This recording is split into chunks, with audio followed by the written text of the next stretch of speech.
Looking at your background there, I see those accolades. I wanted to change the background. Oh my God, I wanted to blur it. I see the accolades to say, yeah, now this person's have worked, and now it brings in the context to say, and we are live. Definitely. But eventually you have to show them to say, you've been working. Well, when we say you wear many hats, we're not just putting it down in paper to say, ooh, yeah. So I seriously had to have one central brain and just bring everything together so that I'm comfortable in it, and so that it allows me to explore all of these fields, and I can comfortably continue with my journey of self-actualization. Definitely. I think there's a saying that jack of all trades, master of none. Master of none. I don't believe in that at all. It's jack of all trades and master of all. Master of because all. Yeah, it true. takes discipline, it takes passion, and it takes a lot of perseverance for you to master them. You can have the talent, you still need to master it. Definitely. And I believe people can get to that. You don't have to be 100% perfect, but you can tap into all of those, and that's what makes you stand out. Yeah. The Groundbreakers, Mondays to Thursdays, 7 to 9 p.m. on TUT FM. It is definitely 12 minutes before the hour 8 o'clock, and once again, you are still tuned into TUT FM 96.2, amplifying voices, empowering lives. I have to say good evening, everyone. You are definitely tuned in to PAG Graduate, and tonight we are diving into a conversation that's all about innovation, entrepreneurship, and making a social impact. And to be joined for that conversation, we're going to speak to a lady that I had to ask her for her name first. I'll explain later on what the name is all about, but eventually she's a multi-powerhouse who wears many hats, right? She's an environmental advocate, aspiring researcher, entrepreneur, fashion designer, and public speaker. So Ms. Maloba is also a qualified veterinary technologist with multiple degrees from the Swan University of Technology, and is currently pursuing an PhD, and her names are Gantshe Germishys Maloba. Ms. Maloba, good evening and welcome to TUT FM. Good evening, Liseja, and thank you so much for the opportunity. You tried with the name, 95%, but it's okay. I'm used to it. So. Definitely. Now, but you can call me Gigi, so that's okay, or Jamie. Jamie's much better. Yeah. Jamie, right? Ne? Yeah, definitely. Let's start off this conversation here. You wear so many hats, man, right? Environmental advocate, aspiring researcher, entrepreneur. You even a fashion designer. Could you just briefly introduce yourself and your diverse journey to our listeners? I think I'm still learning because I'm on this self-actualization journey, and every single day you are learning something, and all of these hats, some I've accumulated over the years based on skills, but some were talents. And funny enough, I've always been cutting off my clothes when I was a kid, but I never saw it as being a fashion designer.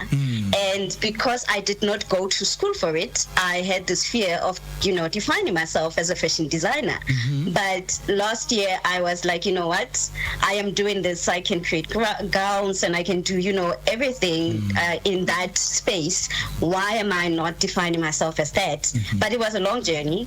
And research, obviously, you don't, but I've always wanted to be a doctor, but particularly doing research. I grew up loving encyclopedias, so science for me was like the only stream that I wanted to go to. So being a researcher has always been there. And being an innovator, I've got this weird, I'm both left and right brained, so I think creatively and a little bit mathematically. So I look at sequences and art and combine them. So for me, when you present to me a simple idea or a simple thing, an ordinary thing, I want to find the novelty in it. I'm challenged to look for the other part of it. So I wear these hats. I do not choose to wear some of these hats, but at some point hence I define myself as a multi-hyphenate. And I will tell you one thing, being a multi-hyphenate, is something that most people oppress. And in most cases, I think over the years, it's only now that we're accepting it because it actually was defined according to your celebrities. So when celebrities started wearing multiple hats, that's when people then thought, oh, these people are, you know, it's a thing, you know, it happens. It's not because we want to box everything. We want singularity. We want, you know, people to be, you're a mother, you know, you're a sister. You can't be a mother and a sister and a, you know, all of those things. You have to choose one. You have to choose one and run with it. And it's like that even with business. And I could say that right now, if you're going to be an entrepreneur, if you're going to be a researcher, and if you're going to be an innovator, and you're not multi-hyphenate in the sense that you're not combining different skills. For instance, as a researcher, we tap into the different fields. Like if you are designing something, you need to at least have an idea in engineering, because otherwise you're not going to be able to judge whether whatever you are doing is, you know, really a positive, you know, outcome or a negative outcome. If you're an entrepreneur in today's field, we have so many, and it's a good thing because we need a lot of SMMEs. But for you to stand out, you truly need to find that novelty about you. And you can't find the novelty if you are just stuck on one sphere or one corner. You need to literally be in all of those corners in order for you to be, you know, what is called the blue ocean. Because you really need to expand yourself to understand that you know, standing out nowadays is not just being unique in one thing. It's literally being unique in everything. I think there's a saying that jack of all trades, master of none. Master of none. I don't believe in that at all. It's jack of all trades and master of all. Master of all. Because it takes discipline, it takes passion, and it takes a lot of perseverance for you to master them. You can have the talent, you still need to master it. And I believe people can get to that. You don't have to be 100% perfect, but you can tap into all of those, and that's what, you know, that's what makes you stand out. I think everything that I've built has been around that, and you might think that all of these heads are not synchronized because they kind of look like you're veterinary technology, animal, disease diagnosis, and then now you're a fashion designer. Funny enough, for me to accept fashion designing, I had to, how can I bring it into my veterinary field? And I wanted to wear scrubs because I love fashion. You know, so we wear scrubs. You have to. So I'm always funky, you know, and people think I'm from arts campus and I'm not. But I then started designing my own scrubs because I wanted to look, you know, fashionable in the lab. So that's where it started, you know, designing my own very unique scrubs. And then I started selling them last year tentatively. And then I thought, you know what? Scientists go to conferences.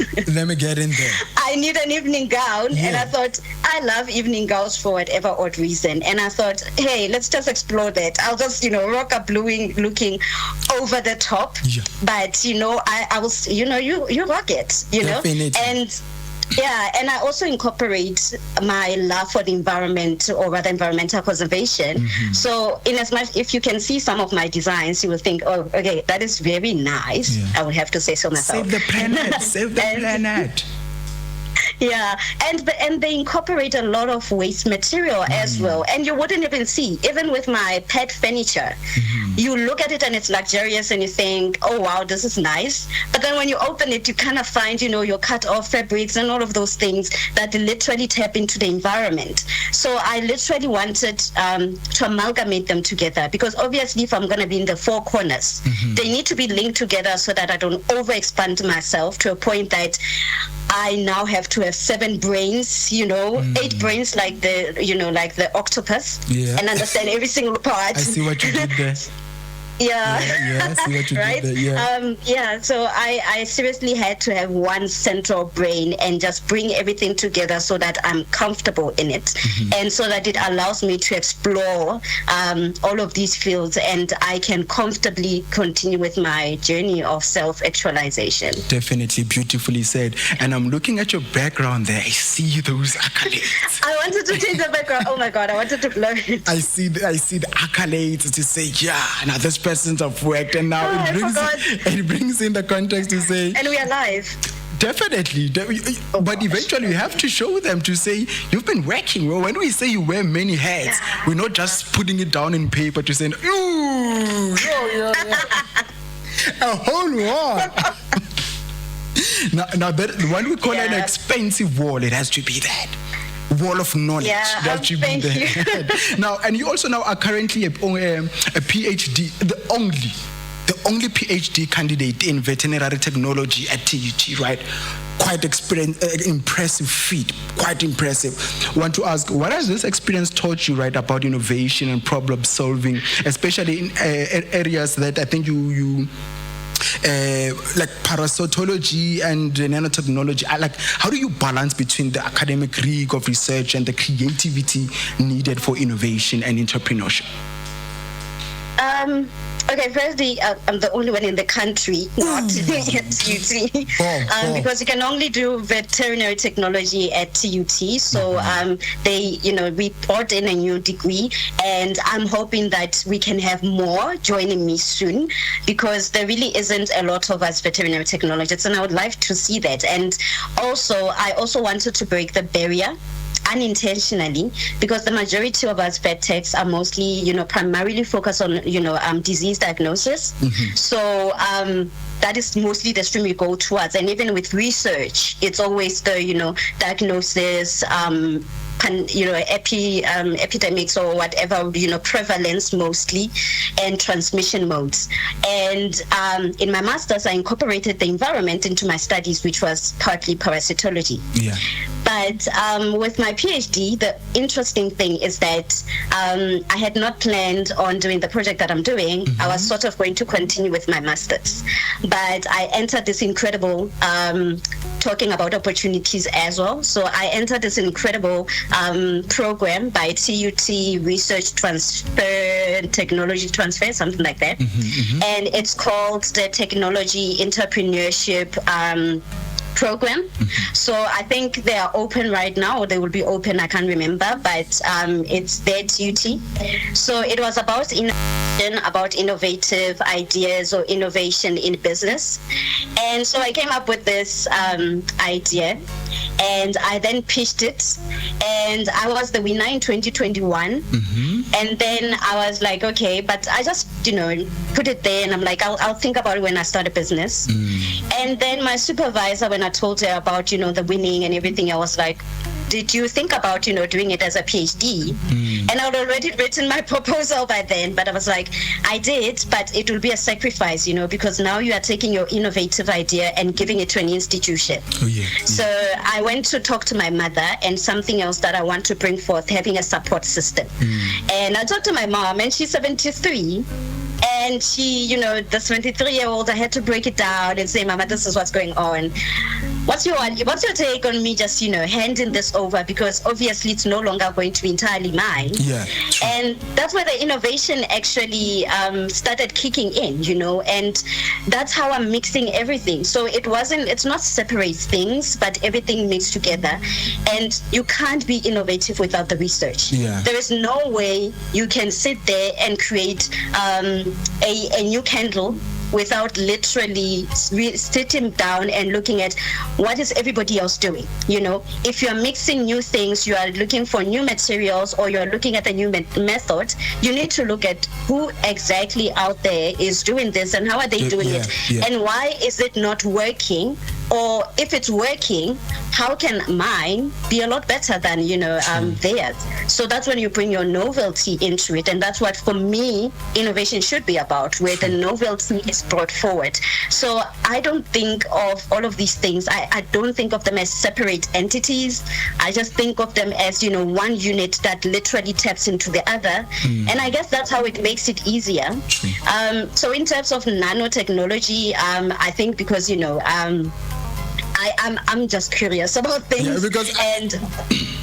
When I saw that, with nanotechnology, some of those things we just see them on movies and like, Really? And it's so simple to understand. I mean, it's like the most simplest thing. It's like, you've got this big thing, right? And then you just find materials, or you find processes and methods that break it down to this tinier thing. Yeah. And then to this tinier thing. So you're taking something that's a 1 millimeter, and you take it to nanoscale. Sure. It's really that simple. So you just need to, the only hindrance, or the only thing is, obviously along the way, because of the blending of materials, you're just gonna get, you're not gonna be sure whether it's gonna come out the way you want it to, or not, yeah. And whether they will interact properly. That's where the physical, the physics and the chemistry comes in. The materials coming together, whether they will, whether they will blend, or whether they will, repel, all of that. Yeah. So that's where I think the fun comes in, because the thought behind it, the theories behind it are very, very simple.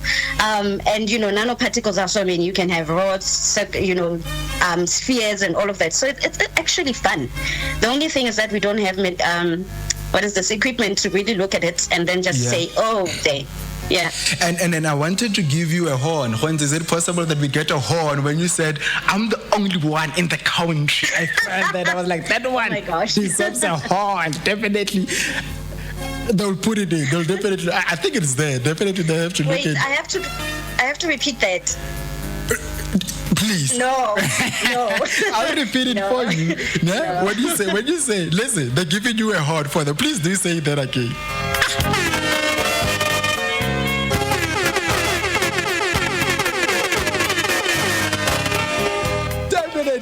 Definitely. Wow. Well, one with that one. Normally people get flowers.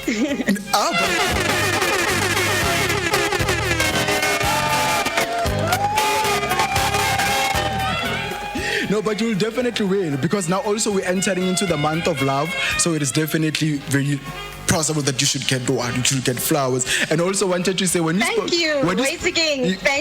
spoke of your mother, I had to say, long live to the queens. Let the queens live and reign. Tot. Now I want us to come into the heart of the conversation, which is the Hult Prize, recruitment drive, right? And now, I, for one, and I am included in this when I then ask. Now, for our listeners who may not know what the Hult Prize is, and I know it is often described as the Nobel Prize for students, like, what makes this competition so prestigious, and why should students at TUT be excited to participate? But before that's an interesting question. Before you take us that piece, let us take a quick ad break, and we'll definitely come back. So it is definitely 9 minutes after the hour 8 o'clock, and we're still in conversation with Miss Gantshe Germishys Maloba. Now that one, I have to say I've got it correct. I've got it correctly. So.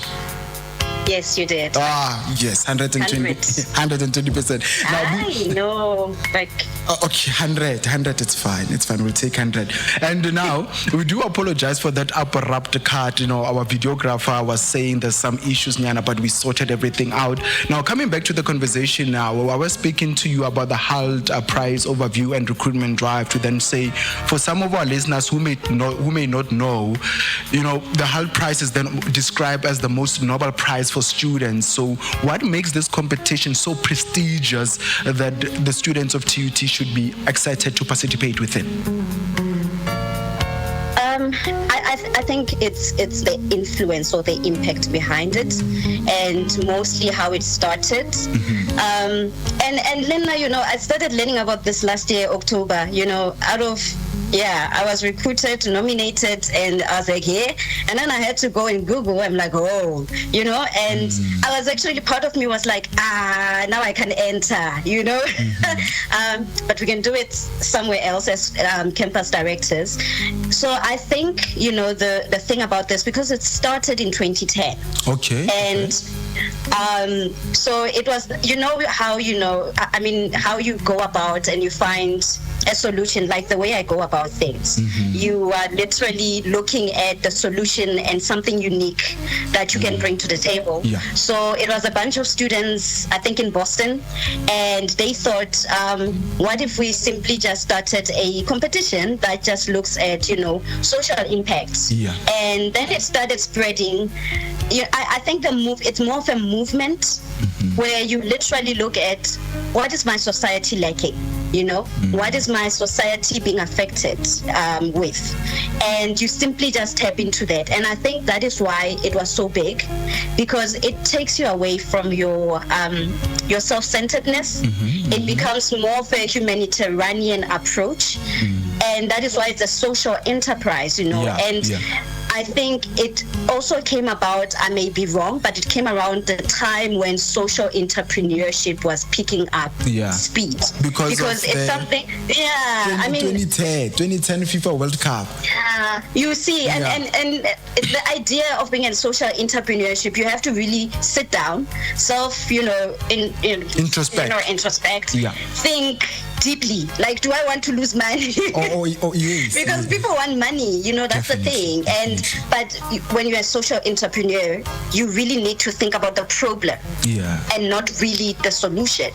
And you're not chasing profit. And even if you are chasing a profit, you really need to think about how is it coming back to society. And when we say society, we are not just talking about the people, we are also talking about the environment, we are talking about the animals, which is why you need to think outside of the box, because it's a larger story than this. You might be fixing an environmental problem, which is your pollution and all of that, but at the end of the day, it harms people's health, it harms animals' health. In the medical and veterinary field, we have the concept called One Health concept, and where we say the human, the animal, and the environment are all tied, whereas disease prevalence is all tied together. So it's almost like the same thing. If you think of it beyond yourself, and you find solution to the issues that you are addressing, that's when you'll actually have what it is. And the other drive is that it should be motivated by the SDGs, the Sustainable Development Goals. And I think we know now that even if you apply for funding, if you don't, what you're saying has no SDG, cut it. So it makes you come back to being in tune with societal issues, being in tune with how to assist people, and thinking beyond yourself. And that includes other people that you associate with, people that you don't associate with but are associated with those you associate with, the animals, the surrounding, and everything else. And that's where you actually get what the whole Hult Prize is about. And the nice thing is that it's actually celebrating these people.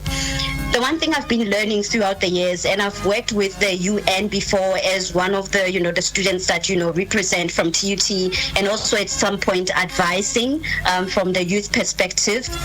And so the one thing that I've learned is that if you bring in the social element and the social solution to anything, and you address the problem at its core, you are most likely going to be unique in everything that you do. Because I think it's the one rule of entrepreneurship, that you focus on the problem and not the solution, because you end up finding a solution that when you look at it 5 years later, when it doesn't address the problem, or now the problem has advanced or expanded or shrunk, and you don't have a solution for it anymore.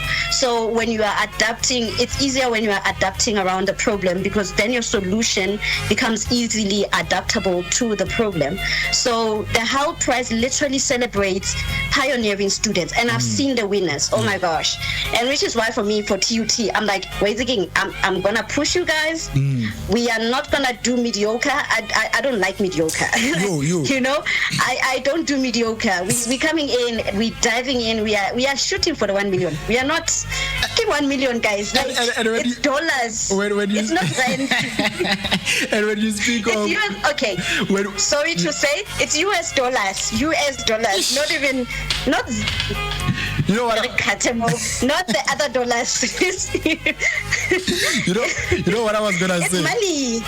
You know what I was gonna say? I was gonna say, firstly, plug us, put us in that group, but make sure that you get it. And when you speak of mediocrity, I always say this, and I always quote Professor Tenyoko Maluleke. One time we were at the Maslow Hotel, and he was quoting a poem by the Welsh poet Thomas Dillon. He was saying that poem is titled "Go Gently Into That Good Night," and there's a line that he ends every stanza with that says, "Rage against academic mediocrity." don't allow yourself to be in that stance. So, but we'll come to that. Now, I know that the recruitment for the Hult Prize is currently underway, right? Want to ask, what kind of students are you looking for? Like, do they need to have a fully developed business, or is it, or having an idea is good enough? Yeah, so the Hult Prize, also something else to add is that it's a year-long program. Mm-hmm. So it starts in September of the previous year, so it started last year. Okay. It was actually introduced in South Africa last year. Mm-hmm. So they only had a couple of universities that participated, and then they started the recruitment again, because in September, that's when you go for that 1 million.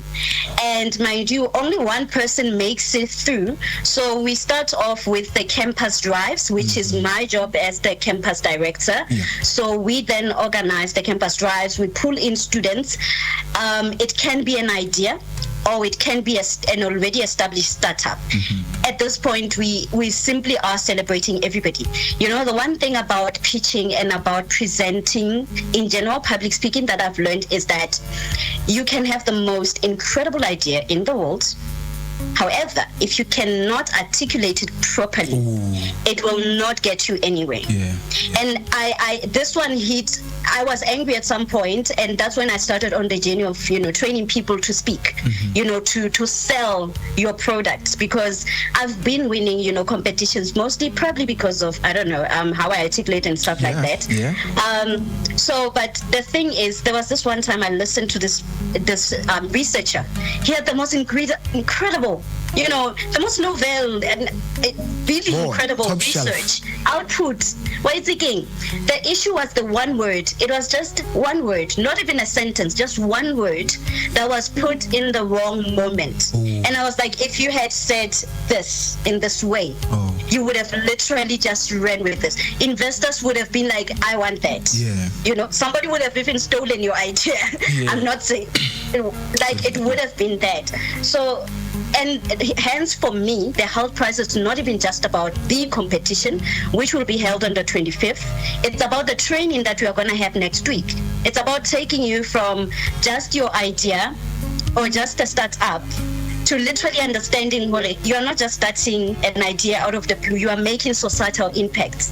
But for you to literally make the societal impact, you need to have the skills to do it. You need to be able to talk to people. For instance, when I started the Society for Postgraduate Development and Advancement, we have zero budget, guys. Like, we need money, but anyway, so we literally I'm selling, right? Definitely. But the one thing that I was look for partnerships, network with people that are aligned with, the objectives of your mission, your vision. And especially if you are a social impactful enterprise, you cannot exist in a silo. So what is needed is for you to literally find opportunities. Yeah. And which is why, you've got, which is why for us, I said, because I'm the founder of, the SPDA, and this is exactly what we're already doing last year. We've got an entrepreneurship program.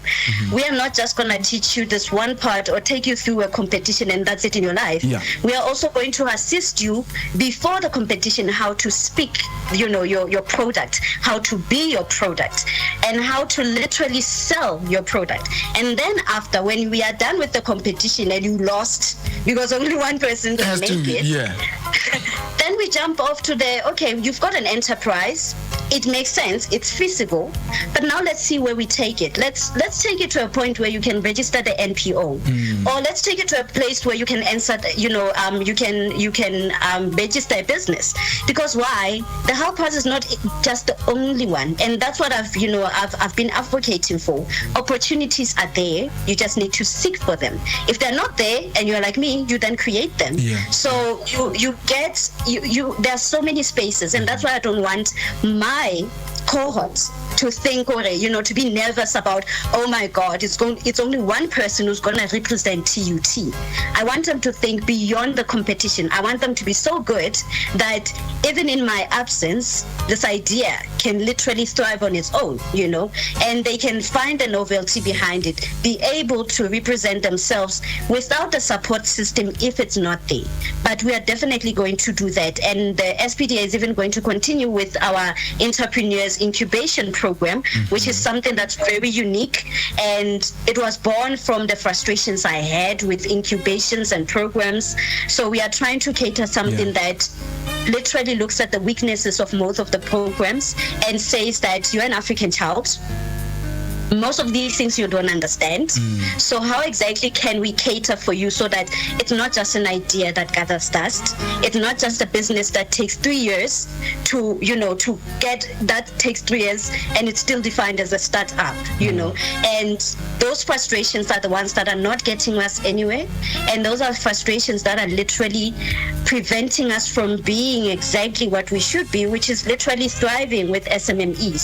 Because we do have talent in South Africa. Like, I've seen it, and sometimes I'm blown out. I'm like, what? You created an app like that? And I'm like, whoa. And I've been privileged enough to be in the front seat to see some of these. And TUT, oh my gosh.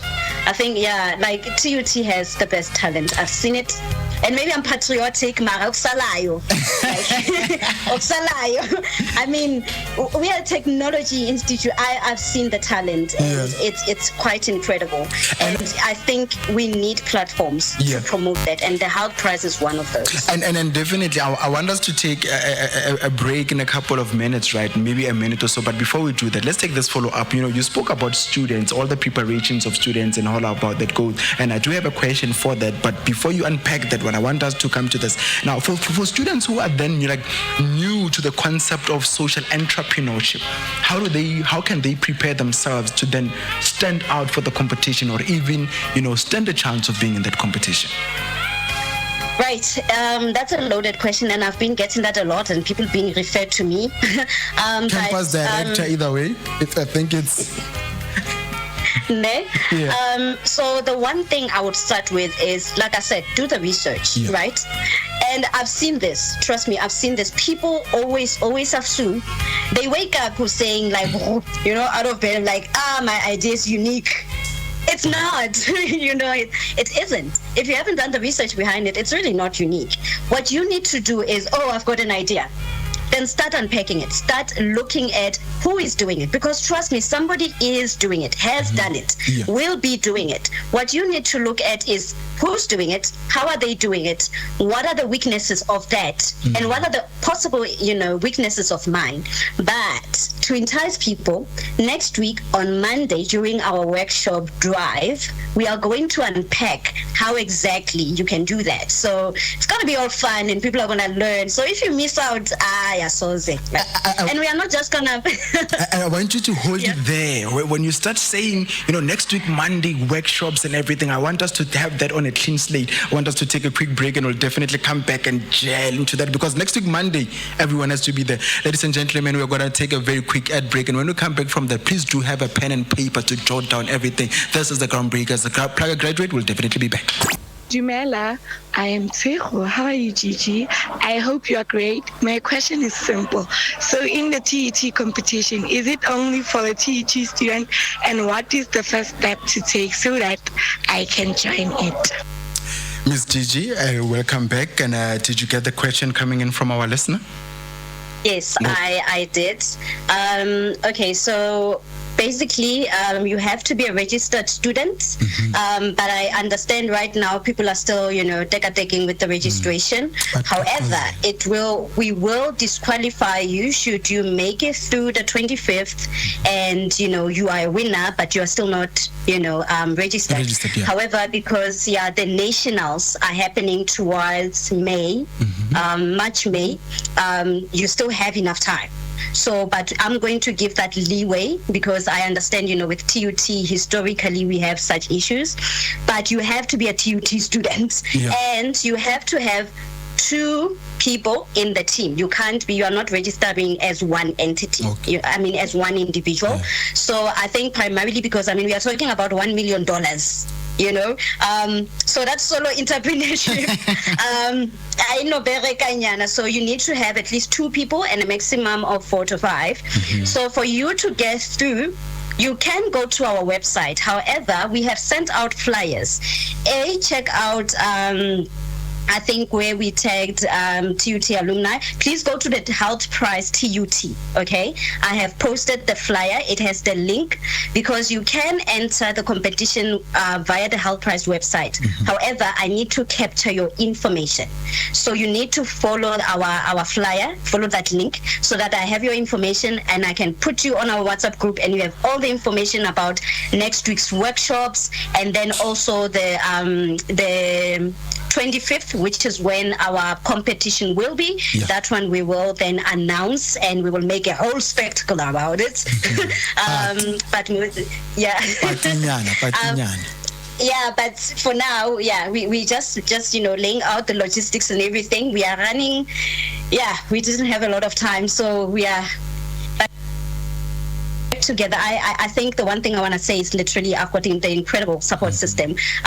Firstly, the Faculty of Science, particularly the Dean who nominated me, and Mr. Smith was forever on, helping. The SPDA team, my directorates, as well as the Director of Corporate Education, Dr. Brink. So all of this is actually possible because of that. And I would have so we want to go big, because for me I'm also advertising if guys, don't cry, we still have September to try again.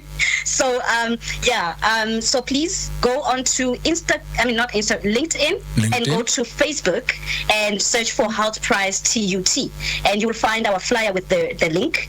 And then from then on, just send me even an email via the Hult Prize-TUT@gmail.com, and I will answer any question. Remember, we are taking a journey, so even if your idea is we'll polish it. We are gonna. I promise you, we will polish it. And I'm also even open to anyone, even some of the other participants that are already there. We are they are asking questions, especially with the innovation behind it. We're refining the idea before we even get to the mock presentation. We are refining it here because guys, we gotta shine. Definitely.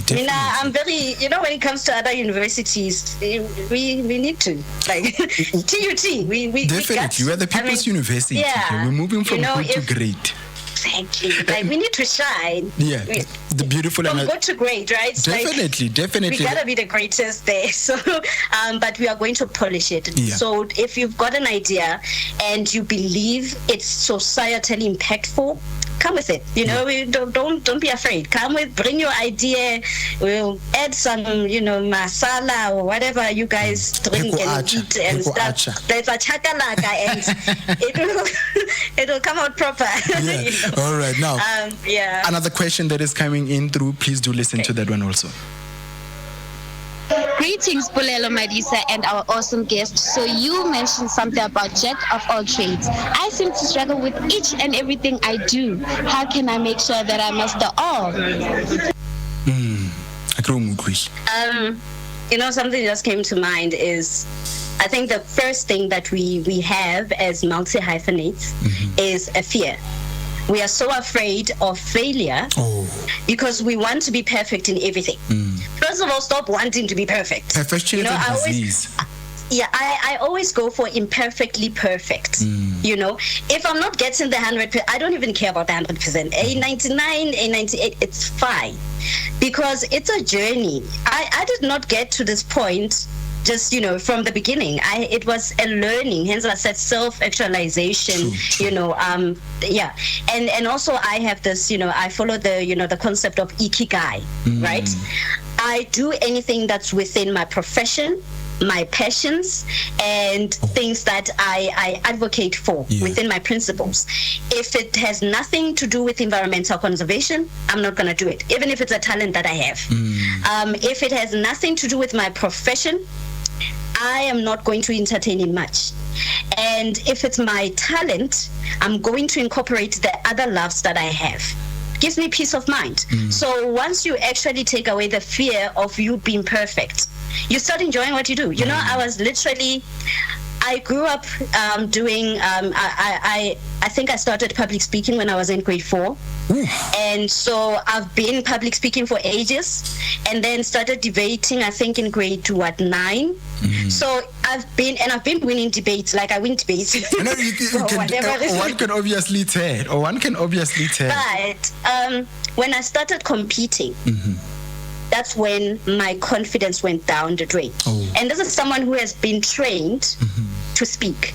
But the moment I started competing with other people, the moment I started looking at what is somebody else saying, what are they bringing to the table? How can I beat them? That's when I lost the plot. And that's my story about, where I am right now. I'm enjoying public speaking now. Hence I said I finally admitted that I'm a public speaker. I enjoy, being a program director, because now I'm not speaking from the, I want the end win product. An argument, to actually win an argument, yeah. Yes, and I'm one of those people that, I plan for the 10th step, but forget that there are, 9 other steps to get there.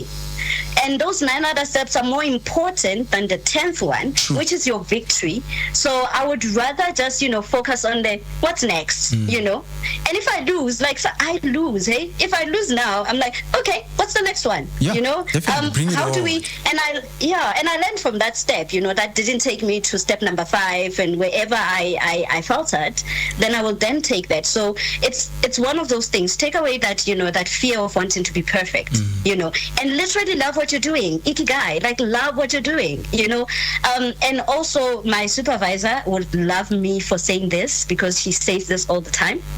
Stop taking on too many projects.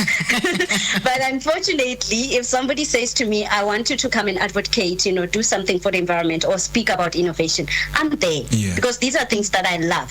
And in the journey, and also something else that I think everybody can resonate with, is when you teach others. True. So within the SPDA, I learned how to, the more I teach others to speak, the more I find the confidence in myself. Definitely. The more I teach others about research, or find people who can help us with research, the more I become better at it.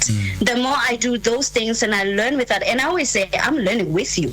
I'm not the master, or, I'm not the grandmaster. I'm just a master right now. Yeah. But, we are getting there. And the grandmaster is not something you even aspire for. It's something that's going to land on you by virtue of finding your, that the balance of your ikigai, I'm here now, and it just falls on you. It's like, you've mastered everything.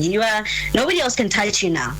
So first the fear, and then the love for it, and then it's gonna be so easy. And I tend to think you didn't get that wall by failing and saying, no, that wall, definitely. I think I'm gonna go home thinking about it to say, now if I could have that wall. And that's not even all of them.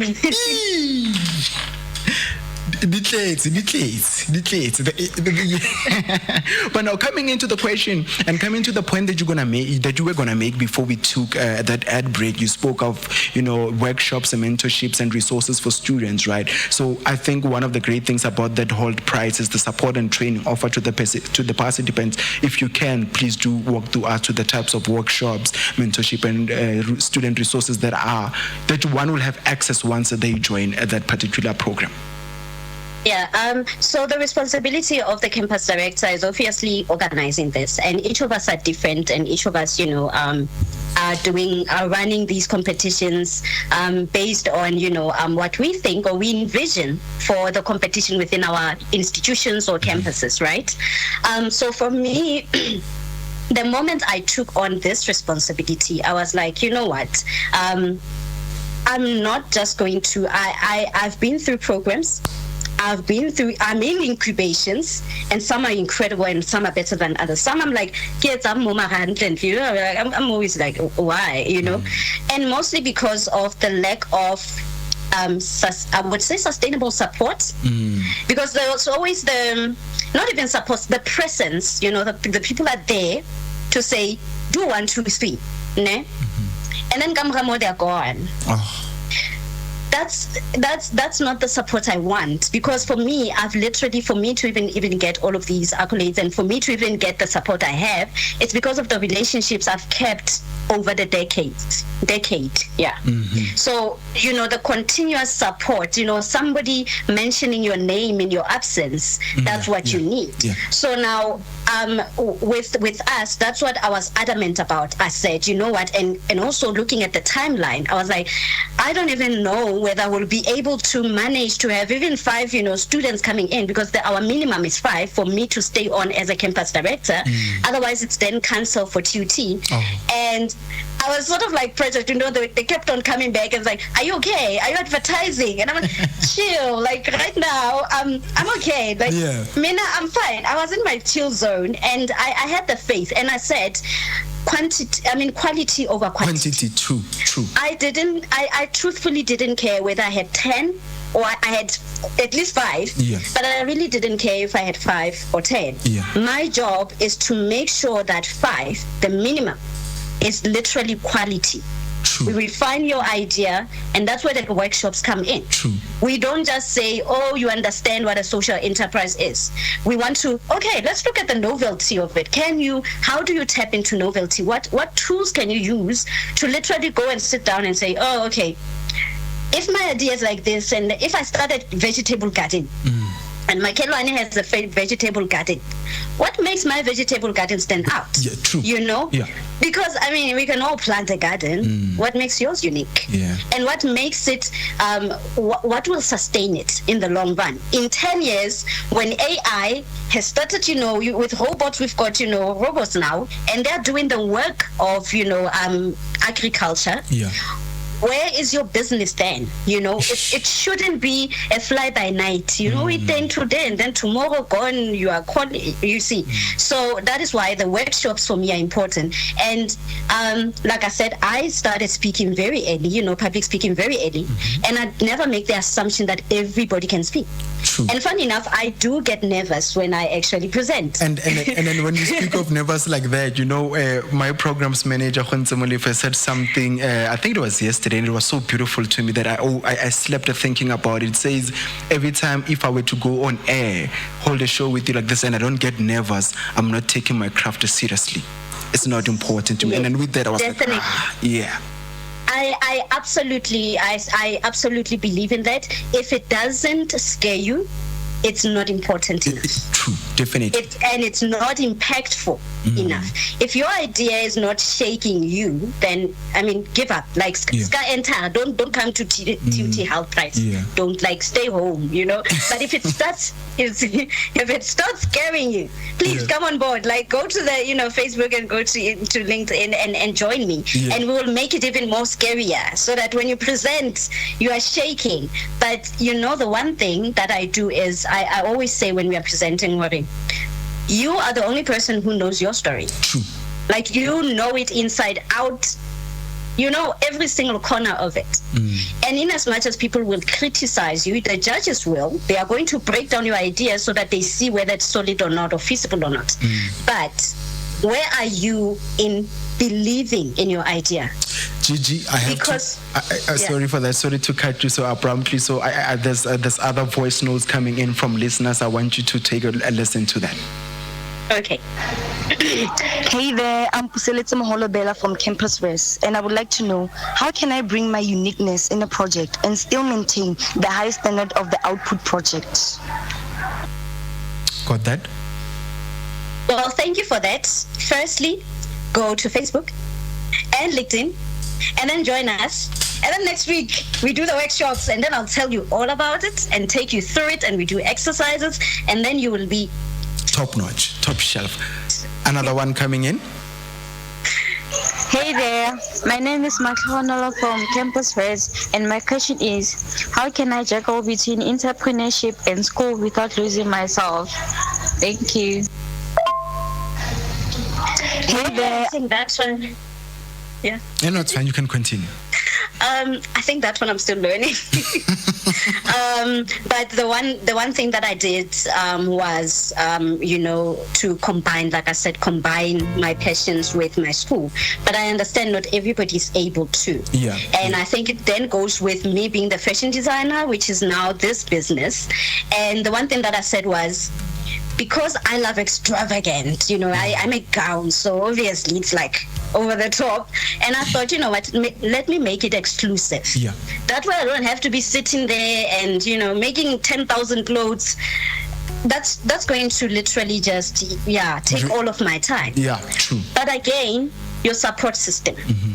If you can have a team, I'm what currently I have a support system, but with the the designing part and everything else bringing together, it's still the research and everything, I still have to do it.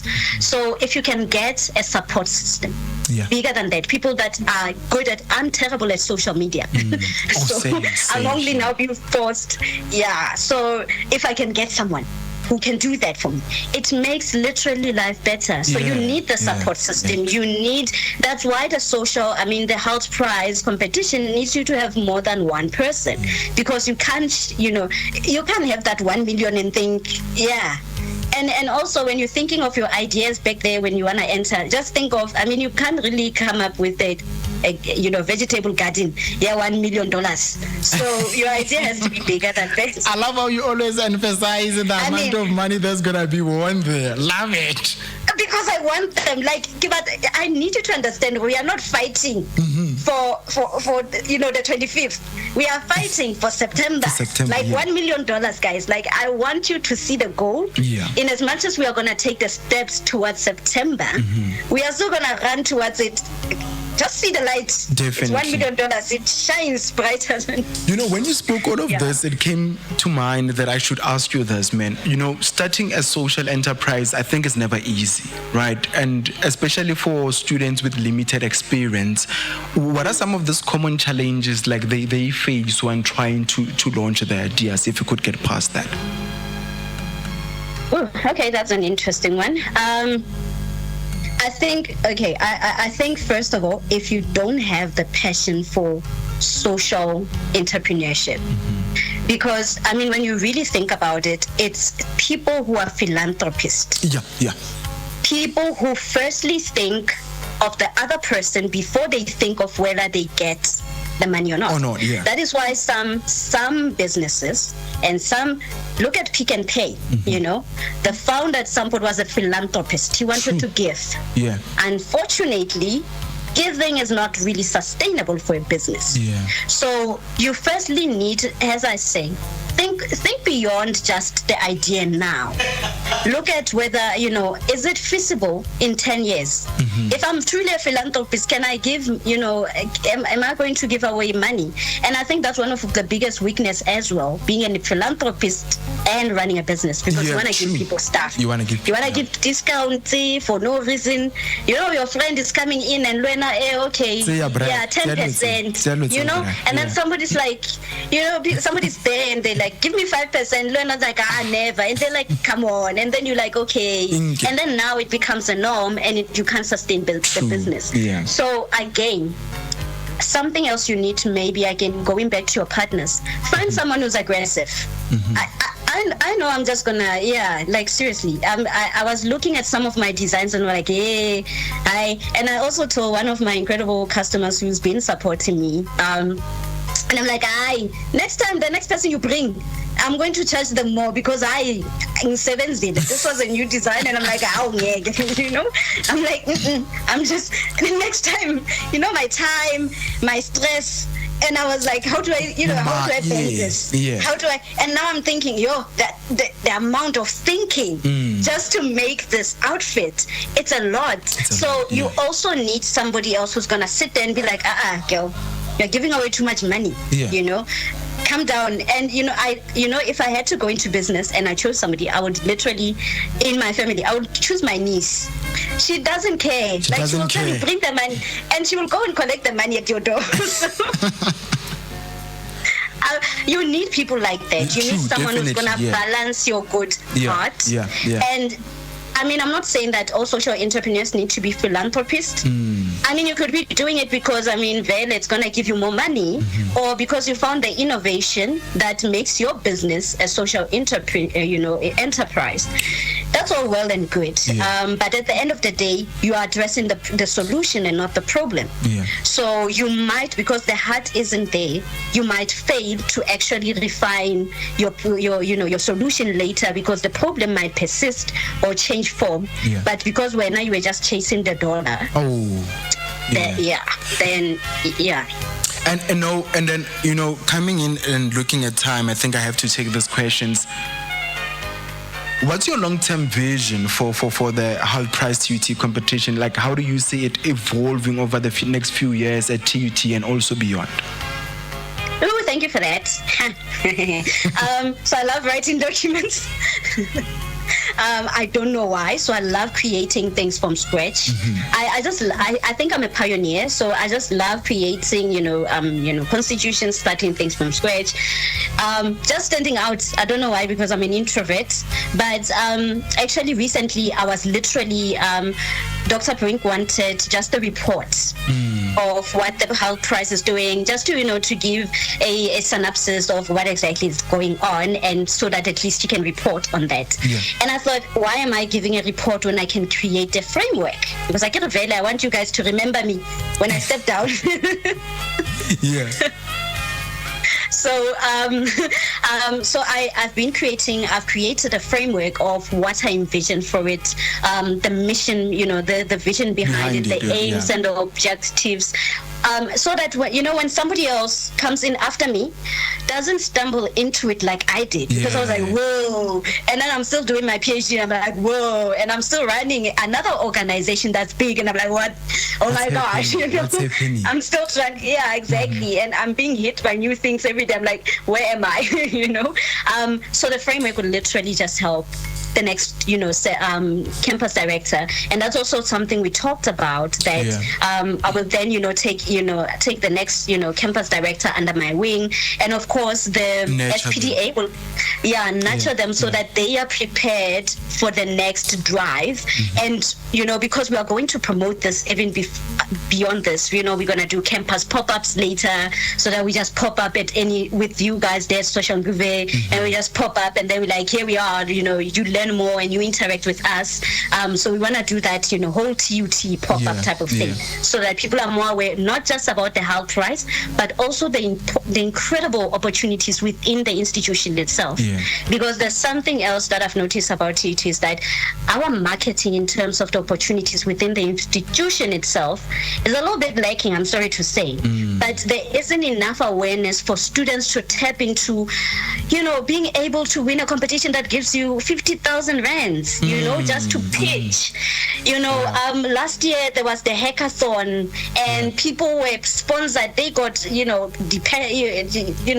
those things. Yes, I know my executive producer was part of that. Watches, and I'm like, oh my God, I don't like watches, but I would have loved a free watch,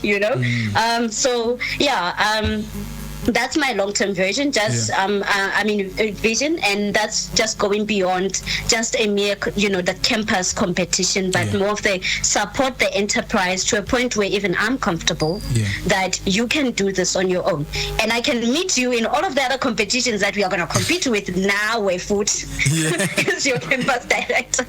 So then I can be like, oh, you're here, and then it's like, may the best man win, because I then will be able to say, I believe in you. You are here. Let's do this. And there's gonna be. And you spoke earlier on that next week Monday. What's happening next week Monday? Where are you setting up next week Monday? Where are you popping in next week Monday so that we also can be there? Okay, it's actually all week. All week. Except for Valentine, unless you make a date with me. Oh, I will be there. No, the date is actually a consultation. Okay. I was looking at it. I'm like, I think I'm such a hater. Because why? So anyway, so on Monday is the 10th, right? Yes, so from Monday, Tuesday, Wednesday, Thursday, we are going to have campus, what I call workshop drives. So on Monday, we are going to tackle, we are just going to go through the Hult Prize itself, which is why it's very important that those who are listening can go and apply today, so that they are able, I have your emails, and I can send you all of this by, Friday or by, Monday, Sunday, and that you are aware of the program, because being in our WhatsApp group is very, very important. And also me having your emails is very important, because I then send you the information. You are not going to get it anywhere else, like seriously, but except for our socials. But LinkedIn, it's not open to everyone. It's going to be open to those that we invited. So on Monday, we are going to tackle that and how to incorporate the SDGs into your idea. So it's almost like the beginning of, now you have an idea or an inkling of an idea. What do you do with it? Or you've got an enterprise already, but how do you make it novel? How do you make it different? different, how to make it innovative. And on Tuesday, just did the program now, so I can't remember off my head, but we will be tackling, there's the presentation, how to perfect your presentation. So the graphics, not graphics as in like professional graphics, but what goes into a pitch deck, in order for you to cover at least what should be. And then I think on Wednesday, we are then covering how to speak, how to present your pitch. So I take you through the technical parts of it, how to articulate and stuff like that. And then on Thursday, we are going to do one of the most important things, how to navigate anxiety and stage fright beyond that, because when you start, standing in front of people. And Monday, one thing that I brought forward was how to protect your IP, or rather the novelty of your idea whilst pitching it. Yeah. Because obviously this is a public platform. And I was part of the EDHE in 2023 and represented TUT at the Nationals. So one of the things that we had to learn, especially from the research-based businesses, was how to literally say or sell your innovation without really selling the core of your innovation itself. So that's one of the things that we are going to, and those are things that I learned along the way. So that's one of the big things that you're not going to get with anybody else. I'm just saying. So it's one of the things that you'll be getting with us on our workshop. And so the workshop is literally for anybody who's at TUT, but we are also going to open it up for the other campus directors, because we are literally a community. Where is it going to be based? Remember, we have four campuses. So the first one is going to be, but we still have to confirm the venue, but we are definitely going to have an online one. And if we can get away with it, I just need to confirm that it may be at the UN Library in Pretoria. Pretoria West. No, not Pretoria West. UN Library, the United Nations. Oh, UN. All right. Oh, UN Library. If ever it becomes a physical one. Yeah. Oh, because but the space is limited, so we don't come in your numbers. They have to make sure that they reserve. Yeah, but we'll keep everybody informed, especially those in our WhatsApp groups, particularly those in our WhatsApp group, and those who obviously RSVP, then we will take them there. So I guess I've now committed myself online. So those are the things that we'll be doing. So I know I think they should stop training for Valentine's and everything of that sort. Not really important. They should be focusing on such things. But before I let you go, exactly. Like the idea how let your date have an impact in your life. And I'm not saying your partner doesn't have an impact. It doesn't. We know a lot of things, but we'll not dwell into that. Last question, and I'll let you go because our time is up, and the person that is supposed to be here next is looking me with dangerous eyes. Now, any budding entrepreneurs that are listening right now, what is that one piece of advice you wish someone would have given you at the start of your journey that you might give to them? Oh, that's a nice one. I think follow instinct and literally believe in yourself. And because sometimes instinct will tell you don't do this or jump, and because when you follow instinct, even the fear, you'll do it even with fear. I've been doing this fearing, doubting myself, and I'm still doing the, doubting, but I'm still trying. So, and also just literally pushing yourself through. But I think the one thing that I always go for is create the opportunities. Why is it we are always waiting for people to give us opportunities to a point that you sit there twiddling your thumbs, and your even your social media doesn't even have the information you need because you are looking at the wrong things. But if you can also go out there and create those opportunities, there's a saying that build it, they will come. And I can literally attest to that. I built everything from nothing. And people's found me without me even talking about it. So sometimes you just literally need to listen to yourself and push even when you've got nothing at all. Not that saying of starting with a grain of rice, one grain. Okay, it shouldn't be one grain of rice. I understand. I get you. But you seriously, if you don't have a support system, be your own support system. Definitely. Beautifully said, and I do believe that one day your people will find us. Our people will find us no matter what you do. But Miss Maloba, with everything that has been said tonight, I do hope that this is not the end of our conversation. We'll continue having such conversations in the near future. Next week, we'll definitely keep up or call you sometimes to understand how is everything going, the planning, the recruiting of people. But so want to say thank you so much for making time to speak with me this evening. Thank you. Thank you so much. There you have it. Ladies and gentlemen, with that being said, that's how we wrap up PAG Graduated this evening. It's a new song. You can dance to it if you want to. Ladies and gentlemen, allow me to give credit to the following people: the Directorate of Corporate Education, Dr. Roland Brink, and TUT FM Station Manager, Ms. Kidiboni Mahapa Tsilela, Alumni Relations and Fundraising Manager, Ms. Shalati Posha Zavana. Hit me with that song, man.